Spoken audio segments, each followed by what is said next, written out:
Brilliance Audio presents Closing Time, the true story of the Looking for Mr. Goodbar murder, by Lacey Fosburgh, performed by Cynthia Farrell. The city was cold that night, and there was no moon. The berths along the Hudson were plated with ice, and wind careened down the streets and past the corners. The sky was clouded, without stars. It was the kind of night when no one should be outside, or alone. Oh, Jack, the news dealer on the corner of West 72nd Street and Broadway, remembered a large dog scruffing up and down, looking for a doorway. It came by every night, he said, a hound that had no home. Monday it shuffled down the street, hanging in close to the buildings as if to miss as much of the wind as possible. The Times delivery truck came by once, too, Oh, Jack said, but that was all, except for the dog. Over there, on Manhattan's west side, the streets were almost empty, and even 72nd Street, with its all-night delicatessens and places where egg rolls and soup cost less than $1, was deserted. It was too cold. No one stood on the corner reading the early editions or eating hot dogs. There were none of the usual junkies who leaned against the lamp-posts like forgotten canes, and there was no one in Needle Park, where for a decade or more, people found their versions of life in packets of white powder and a shivery sensation in the spine. It was the beginning of a new year, but the celebration was over. This was January 1st, and it was cold and quiet, and the only sound was an occasional taxicab or the subway underneath. Oh, Jack remembered the quiet because, blind in eyes, he dealt in the land of noise, and that night, he said, there was none except for the wind.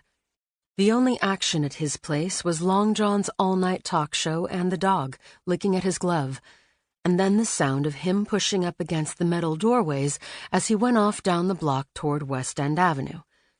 Farther down in that direction, where the residential buildings began and the commercial places ended, was Tweed's Bar. It stood on the south side of 72nd Street near the corner of West End Avenue, and all that was visible of it from the street was the pair of steps heading down. Once there had been a window there, but long ago wooden planks were barricaded over the spot to keep out the cold and the thieves, and just now these planks shook in the wind like an old barn door. Inside, the wind was leaking through the cracks in the wood and hissing like steam in a radiator. The street was cold, but Tweed's was hot and crowded. A mist of smoke hung in the air like urban smog, and people, back to back, hip to hip, filled the small channel by the door between the bar and the jukebox. In the back, the tables in the long, narrow room were full, and by midnight the air was almost rancid.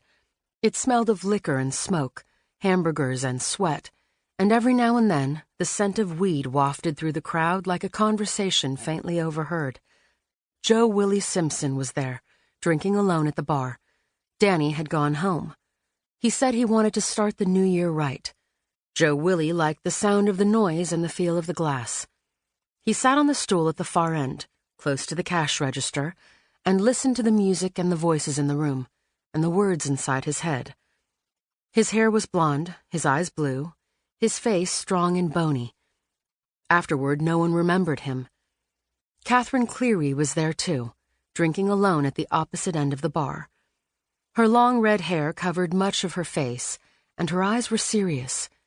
She may have wished, as she often did, that everything could be different for her, and that she had something like a white lace gown or a penthouse in the sky where people came to dinner. She sat in the dim shadows of the bar. The pretty profile of her pale face stood out against the dark walls behind her, and she must have looked a bit like a child. In a while, she would move out into the crowd. She didn't want to be alone, but now she was just holding her glass and listening to the noise.